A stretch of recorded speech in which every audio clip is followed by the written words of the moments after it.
আসসালামু আলাইকুম। BCS Beacon চ্যানেলে আপনাদের সবাইকে জানাচ্ছি শুভেচ্ছা।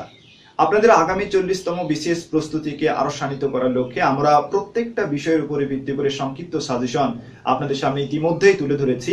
আজকের এই পর্বে আমরা গুরুত্বপূর্ণ কিছু মানসিক দক্ষতা এবং পরিমিতির প্রবলেমগুলো দেখব, যেগুলো প্রিলিমিনারি সহ রিটেন পরীক্ষার মানসিক দক্ষতা অংশে আপনাদের জন্য অনেক সহায়ক হবে। আমরা কথা না বলে সরাসরি আলোচনায় যাচ্ছি। বিগত কয়েকটি বিসিএস পরীক্ষার কোশ্চেনকে অ্যানালাইসিস করে আমরা দেখেছি এই প্যাটার্ন বা এই ধাঁচের কোশ্চেন গুলো এসেছে। এর মধ্যে মানসিক দক্ষতার অংশে এই ঘড়ি সংক্রান্ত একটি কোশ্চেন আসে। প্রিলিমিনারিতে ঘড়ি সংক্রান্ত একটি কোশ্চেন এসে থাকে, আবার রিটেন পরীক্ষা এখান থেকে দুইটি কোশ্চেন এসে থাকে মানসিক দক্ষতা অংশে। ঘড়িতে যখন 8টা বাজে তখন ঘন্টার কাঁটা ও মিনিটের কাঁটার মধ্যবর্তী কোণ কত?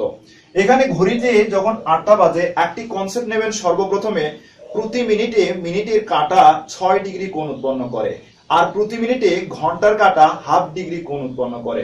যদি তাই হয় তাহলে একটি ঘড়ি আঁকানো যাক। আমরা এটি মিশিয়ে দিচ্ছি, জায়গা স্বল্পতার কারণে আমরা এটিকে মিশিয়ে দিলাম। এখানে ধরুন তারা বলেছে একটি ঘড়িতে যখন 8টা বাজে, রাইট, 8টা বাজে তখন ঘন্টার কাঁটা এবং মিনিটের কাঁটার মধ্যে অন্তর্ভুক্ত কোণ কত? আমরা বলছিলাম যে এখানে যেহেতু 8 রয়েছে, এখানে 9, এখানে 10, এখানে 11, এখানে 12, 8 থেকে 12 পর্যন্ত টোটাল কিন্তু 20 মিনিট রয়েছে, রাইট। আমরা বলেছিলাম যে মিনিটের কাঁটা প্রতি মিনিটের জন্য 6 ডিগ্রি কোণ উৎপন্ন করে। যদি 6 ডিগ্রি কোণ উৎপন্ন করে, যেহেতু এখানে 20 মিনিট আছে, তার মানে খুব সহজে আমরা এখান থেকে ডিসিশন নিতে পারি যে 6 গুণন 20 অর্থাৎ 120 ডিগ্রি কোণ উৎপন্ন করে। Isn't it? তার মানে আমরা দেখলাম যে ঘন্টার কাঁটা এবং মিনিটের কাঁটার অন্তর্ভুক্তি কোণ হচ্ছে যখন ঘড়িতে 8টা বাজে তখন 120 ডিগ্রি হয়। এত কিছু যদি মনে আপনার নাই থাকে তাহলে একটি টেকনিক এখানে অ্যাপ্লাই করবেন। খুব সহজে যে কোনো ধরনের ঘড়ির কাঁটার মধ্যবর্তী অন্তর্ভুক্তি কোণ কত হবে সেটি বের করতে পারবেন। আমরা সেই টেকনিকের কথা বলছিলাম। সেই টেকনিকটি হচ্ছে আপনার 11m - 60h ডিভাইডেড বাই 2। এক্ষেত্রে একটি কথা বলে নেওয়া প্রয়োজন, যদি কোণের মান 180 ডিগ্রি এর চাইতে বড় হয় তাহলে 360 ডিগ্রি থেকে সেটি বাদ দিয়ে দেবেন এবং সেটি হয়ে যাবে মূলত ঘড়ির কাঁটা মিনিট এবং ঘন্টার মধ্যবর্তী অন্তর্ভুক্ত কোণ। এখানে তারা যেহেতু বলেছিল ঘড়িতে যখন 8টা বাজে, তার মানে এখানে মিনিটের ক্ষেত্রে কিন্তু এটি হয়ে যাচ্ছে 0। আবার 60 যেহেতু বলেছে তারা 8টা বাজে, তার মানে 8 আপনি এখানে গুণ দেবেন, এখানে নিচে থাকতেছে 2, রাইট। তার মানে এখান থেকে ক্যালকুলেশন করলে কিন্তু হয় আপনার এখানে 0 হয়, এখানে 7 গুণন 8 ডিভাইডেড বাই 2 আমরা এইভাবে রাখলাম। এখান থেকে ক্যালকুলেশন যদি করেন তাহলে দেখবেন যে 4 6 24 অর্থাৎ 240 ডিগ্রি কিন্তু হয়, রাইট। আমরা বলেছি যে ঘড়ির কাঁটার মিনিটের কাঁটার কোণ যদি 180 ডিগ্রি এর বড় হয়ে যায় তাহলে সেটিকে আমরা 360 ডিগ্রি থেকে বাদ দিব।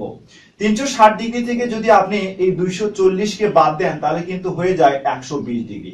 তার মানে আমরা দেখলাম ঘড়িতে যখন 8টা বাজে তখন মিনিটের কাঁটা এবং ঘন্টার মধ্যবর্তী কোণের পরিমাণ হয় 120 ডিগ্রি। এই বলে বিগত 34তম বিসিএস পরীক্ষায় কোশ্চেনটি এসেছিল। আপনি এখানে আবারও মনে রাখবেন যে ঘড়ি কাঁটা সংক্রান্ত প্রবলেম আগামী 40তম বিসিএস পরীক্ষায় অবশ্যই একটি কমন পাবেন। এখন আমরা দেখব সালের কোশ্চেনকে, বিশেষ করে যদি জানুয়ারি মাসের অমুক তারিখ হয় তাহলে আগামী বছরের সেই তারিখটি কি বার হবে, এই সংক্রান্ত কোশ্চেনও এসে থাকে। ঠিক তেমনই ধাঁচের বিগত 30তম বিসিএস পরীক্ষায় একটি কোশ্চেন এসেছিল এভাবে যে চলতি বছর অর্থাৎ 2010 সালের 1 জানুয়ারি শুক্রবার ছিল, এবছর 31শে ডিসেম্বর কি বার হবে? একটি কথা মনে রাখবেন, যদি সাল লিপ ইয়ারে না হয় তাহলে বছরের প্রথম দিন এবং বছরের শেষ দিন একই হয়। আচ্ছা, সালগুলো কি লিপ ইয়ার কিনা সেটিকে আমরা কিভাবে জানবো? একটি কথা মনে রাখবেন, যেহেতু সর্বশেষ ডিজিট 10 এখানে, এটিকে যদি আমরা 4 দ্বারা ভাগ করি তাহলে নিঃশেষে বিভাজ্য হয় না। যদি নিঃশেষে বিভাজ্য না হয় তাহলে বুঝে নিতে হবে যে এটি লিপ ইয়ার নয়। যদি এখানে 2016 হতো তাহলে এটি কিন্তু লিপ ইয়ার হতো, রাইট। তার মানে আমরা এখান থেকে ডিসিশন নিলাম যে এটি লিপ ইয়ার নয়। যেহেতু লিপ ইয়ার নয় তার মানে 365 দিনে এক বছর হয়, রাইট।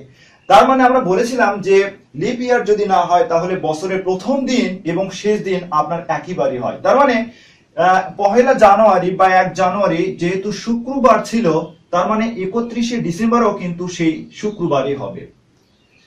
এই কনসেপ্টটিও যদি আপনার না থাকে তাহলে মনে রাখবেন আরো একটি টেকনিকের কথা। আমরা বলছিলাম যে 1 জানুয়ারি শুক্রবার ছিল, এবছর 31শে ডিসেম্বর, অর্থাৎ টোটাল আমরা আগে জেনেছি যে এটি যেহেতু লিপ ইয়ার নয়, তার মানে টোটাল দিন কিন্তু হচ্ছে 365, রাইট। এর মধ্যে দেখুন 1 জানুয়ারি অলরেডি এটি অতিবাহিত হয়ে গেছে, তার মানে এখান থেকে আপনি সেটি আগে বাদ দিয়ে নেবেন। বাদ দেওয়ার পর হয় 364, রাইট। এই 364কে আপনি 7 দ্বারা ভাগ করবেন। 7 দ্বারা ভাগ করলে হয় 5 7 35, এখানে 5 6 হবে 1 4, 7 দুগুণে হয় 14, এখানে কোনো ভাগশেষ থাকে না। এখানে যদি কোনো ভাগশেষ থাকতো 1 বা 2 থাকতো তাহলে আমরা করতাম কি, শুক্রবারের সাথে সেই 2 দিন বা 1 দিন অর্থাৎ যেটি ভাগশেষ থাকবে সেটিকে আমরা যোগ করে দিতাম। এখানে যেহেতু ভাগশেষ নেই, তার মানে এখান থেকে আমরা ডিসিশন নিতেই পারি যেহেতু 1 জানুয়ারি শুক্রবার ছিল, তার মানে 31শে ডিসেম্বরও ওই শুক্রবারই হবে। আশা করছি বিষয়টি স্পষ্ট হয়েছে। ভেরি ইম্পর্টেন্ট একটি ম্যাথামেটিক্স। আগামী 40তম বিসিএস পরীক্ষার জন্য এই কোশ্চেনটি খুবই গুরুত্বপূর্ণ এবং রিটেন পরীক্ষার জন্য মেন্টাল অ্যাবিলিটির অংশে এই প্যাটার্ন বা এই ধাঁচের কোশ্চেন অবশ্যই কমন পাবেন। এখন আমরা দেখব পরবর্তী প্রবলেমটি। একটি আয়তক্ষেত্রের দৈর্ঘ্য প্রস্থের 1.5 গুণ, ক্ষেত্রফল 216 বর্গমিটার হলে তার পরিসীমা কত? এখানে অনেকগুলো অপশন দেওয়া ছিল, অপশন থেকেও আমরা আনসার বের করতে পারি, তবে অ্যাজ ইউজুয়াল যে প্রসিজার বা ফর্মুলা তার উপরে ভিত্তি করে আমরা এটিকে সলভ করব। আয়তক্ষেত্রের ক্ষেত্রফল আমরা জানি দৈর্ঘ্য গুণন প্রস্থ, রাইট। আমরা জানি আয়তক্ষেত্রের ক্ষেত্রফল ইকুয়াল টু দৈর্ঘ্য গুণন প্রস্থ। তারা বলেনি আসলে দৈর্ঘ্য বা প্রস্থ কত, জাস্ট এখানে তারা বলে দিয়েছে দৈর্ঘ্য প্রস্থের 1.5 গুণ। আপনার প্রস্থ যদি অ্যাজ ফর এক্সাম্পল আমরা ধরলাম x, তাহলে দৈর্ঘ্য এর 1.5 গুণ, রাইট, তার মানে 1.5x হচ্ছে। আমরা কিন্তু একটি কনসেপ্ট ইতিমধ্যে জানি যে দৈর্ঘ্য সবসময় বড় হয় আর প্রস্থ সবসময় ছোট হয়। সেই কনসেপ্টের উপরে ভিত্তি করে এখান থেকে বলে দেওয়া যাচ্ছে যে দৈর্ঘ্য প্রস্থের এক্ষেত্রে 1.5 গুণ কিন্তু হচ্ছে। এটি বলা হতে পারতো যে দ্বিগুণ হতে পারে বা 3 গুণ হতে পারে বা 4 গুণ হতে পারে, ইট ডাজন্ট ম্যাটার। তারা যেভাবে বলেছে আমরা সেভাবে কাজ করছি। দৈর্ঘ্য প্রস্থের 1.5 গুণ যেহেতু, তার মানে 1.5x ইন্টু x, তার মানে এখান থেকে আপনি হয়ে যাচ্ছে 1.5x স্কয়ার। তারা কিন্তু বলেছে দেখুন ক্ষেত্রফল 216 বর্গমিটার, 216 বর্গমিটার। এখান থেকে আমি যদি x এর মানটুকুকে বের করে নিয়ে আসি তাহলে খুব সহজে এখান থেকে আমরা বের করতে পারবো দৈর্ঘ্য কত এবং প্রস্থ কত। আর আমরা যেহেতু জানি আয়তক্ষেত্রের পরিসীমা 2 ইন্টু দৈর্ঘ্য প্লাস প্রস্থ, তার মানে সেই ফর্মুলাতে বসিয়ে দিলেই কিন্তু আমরা আমাদের ডিজায়ার বা এক্সপেক্টেড আনসার আমরা পেতে পারি। তাহলে আসুন আমরা x এর মান এখান থেকে বের করি। x এর মান যদি আমরা বের করতে চাই তাহলে 216 ডিভাইডেড বাই 1.5 হয়, রাইট। এটিকে আমরা মোর প্রিসাইজ করতে পারি 15 ডিভাইডেড বাই 10। এটি কিন্তু উল্টিয়ে যায়, অনেকে এটি মনে রাখতে পারেন না যে এটি আসলে কিভাবে হবে। এই 10 কিন্তু উপরে যায় আর 15 কিন্তু নিচে যায়, রাইট। এখন 5 দিয়ে কাটাকাটি করেন, আপনি 5 2 হয় 10, 3 5 হয় 15, 3 7 হয় 21, 3 2 হয় 6, রাইট। তার মানে 72 2 আপনার 144 কিন্তু এক্স স্কয়ারের মান হচ্ছে, রাইট। তাহলে এক্স স্কয়ারের মান আমরা এখানে পেলাম 144। তাহলে যদি এক্স এর মান বের করতে চাই তাহলে 144 এর উপরে জাস্ট বর্গমূল হবে, যার যেখান থেকে আমরা মূলত 12 পাবো, রাইট। তার মানে এক্স এর মান কিন্তু আমরা 12 পেলাম। আচ্ছা 12 তাহলে কি? এই 12টি কিন্তু আমরা দেখতে পাচ্ছি এখান থেকে যে প্রস্থ এর মান হচ্ছে 12, রাইট। আবার দৈর্ঘ্য এর মান কিন্তু হবে 1.5 গুণন 12, রাইট। এখন আমরা এটিকে ক্যালকুলেশন করে বসিয়ে দিব। তারা বলেছে আয়তক্ষেত্রের পরিসীমা কত, তাহলে পরিসীমা এর ক্ষেত্রে আমরা কিন্তু এখান থেকে বের করে নিতে পারি যে 2 ইন্টু দৈর্ঘ্য প্লাস প্রস্থ, 2 ইন্টু দৈর্ঘ্য প্লাস প্রস্থ, অর্থাৎ 2 দৈর্ঘ্যের মান কিন্তু আপনার এক্ষেত্রে হয়ে যাচ্ছে 15/10 গুণন 12। আমরা এটিকে আরো ক্যালকুলেশন করে নিচ্ছি, প্রস্থর মান হচ্ছে 12। এখন আপনি যদি 2 দ্বারা কাটেন, 5 2 10, 6 2 12, এখানে 3 5 হয় 15, তার মানে 3 6 18 প্লাস 12 কিন্তু হয় 18 প্লাস 12 ইকুয়াল টু 30, 30 2 হয়ে যাবে 60। তার মানে আয়তক্ষেত্রের পরিসীমা হচ্ছে 60 মিটার। তারা বলেছিল এর পরিসীমা মূলত কত হবে। এই পরিসীমা অর্থাৎ চারপাশের যে অংশ সেটি মূলত হয়ে যাচ্ছে 60 মিটার। এই অঙ্কটুকু কিন্তু খুবই গুরুত্বপূর্ণ, বিসিএস পরীক্ষায় সম্ভবত 30তম বিসিএস পরীক্ষায় এই কোশ্চেনটি এসেছিল। এখন আমরা দেখব গুরুত্বপূর্ণ আরো একটি প্রবলেম, যেটিও বিসিএস পরীক্ষায় একবার এসেছিল। এই প্যাটার্ন বা এই ধাঁচের কোশ্চেন গুলোই সাধারণত বিসিএস পরীক্ষায় এসে থাকে। এবিসি ত্রিভুজের বিসি বাহুকে ডি পর্যন্ত বাড়ানো হলো। এসিডি কোণ ইকুয়াল টু 105 ডিগ্রি হলে বিএসি কোণ প্লাস এবিসি কোণ ইকুয়াল টু কত? অনেকে অঙ্ক দেখে আসলে ঘাবড়ে যান। অঙ্ক দেখার পূর্বে যদি আপনি ঘাবড়ে যান তাহলে অঙ্কটুকুকে আপনি কখনোই সমাধান করতে পারবেন না। যদিও দেখতে মনে হচ্ছে অঙ্কটুকু হয়তো বা কঠিন হবে, কিন্তু আপনি যদি ফর্মুলা অনুযায়ী এখানে বসিয়ে দেন তাহলে খুব সহজেই আপনি অঙ্কটুকুকে সলভ করতে পারবেন। তারা বলেছে এবিসি ত্রিভুজের বিসি বাহুকে, আমরা আগে এবিসি ত্রিভুজ অঙ্কন করলাম, right? A B C, ABC ত্রিভুজের বিসি বাহুকে ডি পর্যন্ত আমরা বর্ধিত করলাম। ডি পর্যন্ত বর্ধিত করার পরে তারা বলেছে এই যে এসিডি কোণ, এটির মান নাকি 105 ডিগ্রি। এখন তারা বলেছে বিএসি কোণ, তার মানে বিএসি কোণ, এই কোণ প্লাস এবিসি কোণ, এবিসি কোণ, তার মানে বি কোণ, এই দুটার সমষ্টি কত হবে? আমরা কিন্তু থিওরিতে একটি কথা জেনেছিলাম, ত্রিভুজের বহিস্থ কোণ ইকুয়াল টু এর বিপরীত অন্তস্থ কোণদ্বয়ের সমষ্টি সমান। যদি এই তথ্যটিও মনে না থাকে তাহলে এখান থেকেও বের করে নেওয়া যেতে পারে এইভাবে, যে এটি যেহেতু 105 ডিগ্রি, আমরা বলেছিলাম কোন সরল রেখার উপরে অন্য একটি রেখা দিয়ে যে দুইটি কোণ উৎপন্ন হয় তার টোটাল সমষ্টি কিন্তু হয় 180 ডিগ্রি, রাইট? যদি 105 ডিগ্রি এখানে হয় তার মানে এখানে কিন্তু হচ্ছে 75 ডিগ্রি। আবার আমরা ত্রিভুজের ক্ষেত্রে আরো একটি ফর্মুলা জানি, সেটি হচ্ছে ত্রিভুজের যে কোনো তিন কোণের সমষ্টি দুই সমকোণ, রাইট? তার মানে 180 ডিগ্রি। যদি 180 ডিগ্রি হয়, এখানে অলরেডি একটি কোণের পরিমাণ 75 ডিগ্রি হয়ে গেছে, তার মানে এই দুটির পরিমাণ কত হবে? তার মানে 180 ডিগ্রি থেকে আপনি যদি 75 বাদ দেন তাহলে কিন্তু অবশ্যই আপনি এখান থেকে ডিসিশন নিতে পারতেছেন যে 105 ডিগ্রি হচ্ছে, রাইট? তার মানে বিএসি কোণ যোগ এবিসি কোণ কিন্তু 105 ডিগ্রি হবে, অথবা বি কোণ এবং এ কোণের সমষ্টি 105 ডিগ্রি হবে। আমরা কিন্তু এখান থেকে এই ডিসিশন টুকুকে নিতে পারি। তার মানে আমরা দেখলাম যে বিএসি কোণ প্লাস এবিসি কোণ ইকুয়াল টু 105 ডিগ্রি হবে। আশা করছি বিষয়টি স্পষ্ট হয়েছে। ভেরি ইন্টারেস্টিং ম্যাটার এখানে। জাস্ট এটি মনে রাখবেন, এই ত্রিভুজের ফর্মুলা অনুযায়ী বা ত্রিভুজের ক্ষেত্রে একটি স্বতঃসিদ্ধ ল বা এক্সিওম, সেটি হচ্ছে ত্রিভুজের বহিস্থ কোণ এর বিপরীত অন্তস্থ কোণদ্বয়ের সমষ্টি সমান। এর উপরে ভিত্তি করে আপনি অঙ্কটুকুকে সলভ করতে পারবেন। এখন আমরা গুরুত্বপূর্ণ আরো একটি প্রবলেম সলভ করব, যেটি বিগত 34তম বিসিএস পরীক্ষায় এসেছিল।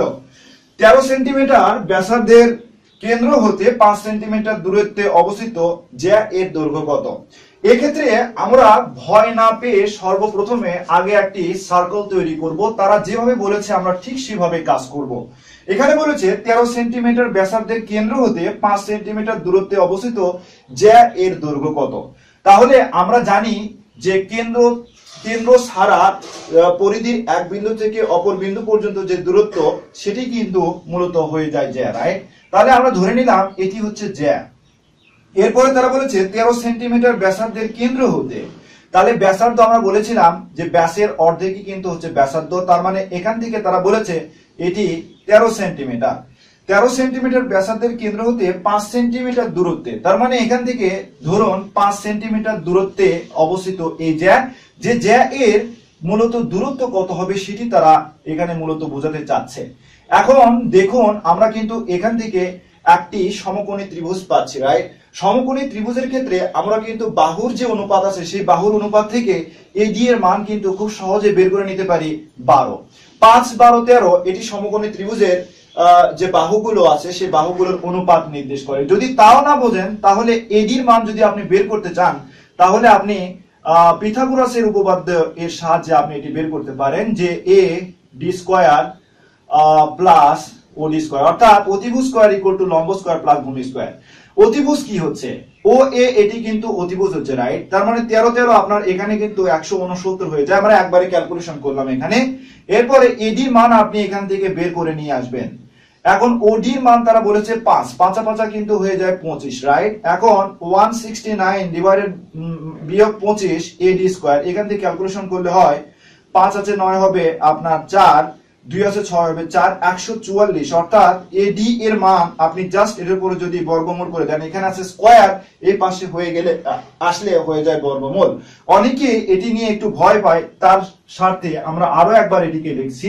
এডি স্কয়ার ইকুয়াল টু 144। যদি আমরা এখান থেকে এডি এর মান বের করতে চাই তাহলে যেহেতু এখানে স্কোয়ার আছে জাস্ট ডান পাশে গেলে বা বাম পাশে আসলে কিন্তু মূলত রুট ওভার হয়ে যায়। তার মানে এডি এর মান আমরা এখান থেকে 12 পাচ্ছি, রাইট? এখন তারা বলেছে এবি জ্যা এর দূরত্ব কত, অর্থাৎ এবি জ্যা এর দৈর্ঘ্য কত। এক্ষেত্রে এবি জ্যা এর দৈর্ঘ্য যদি আমরা বের করতে চাই, যেহেতু এডি পর্যন্ত আমরা 12 মিটার পেয়েছি, তার মানে এখান থেকে ঠিক এই পর্যন্ত দূরত্বও কিন্তু সেম হচ্ছে, রাইট? তার মানে এখান থেকে এটিও 12 মিটার হবে। তাহলে 12 যোগ 12 এই ক্ষেত্রে হয়ে যাচ্ছে আপনার 24 মিটার। আমরা দেখলাম যে 13 সেন্টিমিটার ব্যাসার্ধের কেন্দ্র হতে 5 সেন্টিমিটার দূরত্বে অবস্থিত জ্যা এর দৈর্ঘ্য মূলত হবে 24 মিটার। আশা করছি বিষয়টি স্পষ্ট হয়েছে। এখন আমরা আরো একটি গুরুত্বপূর্ণ অঙ্ক দেখব, যেটি বিগত 37তম বিসিএস পরীক্ষায় এসেছিল। এখানে এসেছিল একটি আয়তক্ষেত্রের কর্ণের দৈর্ঘ্য 15 মিটার এবং প্রস্থ 10 মিটার, এর ক্ষেত্রফল কত? আমরা সাধারণ দৃষ্টিতে জানি আয়তক্ষেত্রের ক্ষেত্রফল হচ্ছে দৈর্ঘ্য গুণন প্রস্থ, কিন্তু এখানে দৈর্ঘ্য বা প্রস্থের যে কোনো একটি দেওয়া থাকে, আবার কর্ণের দৈর্ঘ্য দেওয়া থাকে, তাহলে সেক্ষেত্রে ক্ষেত্রফল কিভাবে বের করবেন? এটি একটু লিটল বিট ডিফিকাল্ট। তবে যদি সূত্র জানা থাকে তাহলে খুব সহজে আপনি এখান থেকে বের করতে পারবেন। তাদের যে মূল কথা সেটি তারা বলেছে, এখানে একটি আয়তক্ষেত্র, এই আয়তক্ষেত্রের তারা বলেছে কর্ণের দৈর্ঘ্য নাকি 15 মিটার এবং প্রস্থ 10 মিটার। যদি প্রস্থ 10 মিটার হয় তাহলে এর ক্ষেত্রফল কত?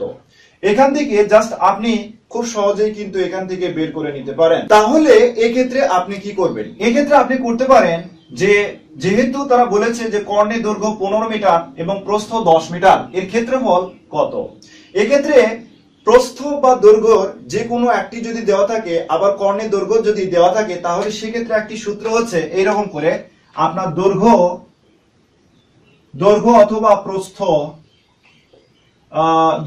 অথবা প্রস্থ ইনটু রুট ওভার আপনার কর্ণের দৈর্ঘ্য এখানে কিন্তু দেওয়া আছে 15 মিটার, রাইট? আমরা বলেছিলাম এখানে জায়গা স্বল্পতার কারণে যা সংক্ষেপে আমরা লিখছি কর্ণের দৈর্ঘ্য বিয়োগ সেই দৈর্ঘ্য বা প্রস্থ আপনাকে এখানে বাদ দিয়ে কিন্তু এর উপর স্কয়ার করে দিতে হবে, অর্থাৎ কর্ণের দৈর্ঘ্য স্কয়ার বিয়োগ আপনার দৈর্ঘ্য বা প্রস্থ স্কয়ার, দৈর্ঘ্য অথবা প্রস্থ স্কয়ার। আমরা আরো একবার বলছি যে এই প্যাটার্নের অঙ্ক খুবই গুরুত্বপূর্ণ আগামী 40তম বিসিএস পরীক্ষার জন্য। এখানে আয়তক্ষেত্রের ক্ষেত্রে একটি কর্ণের দৈর্ঘ্য দেওয়া থাকে, আবার একটি দৈর্ঘ্য বা প্রস্থের দৈর্ঘ্য দেওয়া থাকে, তাহলে এর ক্ষেত্রফল কত হবে? আপাতত দৃষ্টিতে আমরা জানি আয়তক্ষেত্রের ক্ষেত্রফল দৈর্ঘ্য গুণন প্রস্থ ইকুয়াল টু ক্ষেত্রফল, কিন্তু যদি কর্ণের দৈর্ঘ্য দেওয়া থাকে তাহলে সেক্ষেত্রে কি হবে? কর্ণের দৈর্ঘ্য দেওয়া থাকলে আবার দৈর্ঘ্য বা প্রস্থের যে কোনো একটি যদি দেওয়া থাকে তাহলে আমরা ক্ষেত্রফল বের করতে পারি এই সূত্রের মাধ্যমে।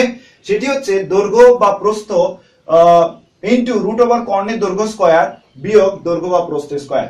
এখানে তারা যেহেতু প্রস্থ দিয়েছে তাহলে আপনি এখান থেকে কিন্তু খুব সহজেই সলিউশন করতে পারেন। সেটি হচ্ছে 15 এর উপর যদি আপনি স্কয়ার দেন, এখানে প্রস্থ তারা কিন্তু বলেছে 10, তার মানে 10 রুট ওভার 15 যদি স্কয়ার করেন তাহলে হয়ে যায় 225।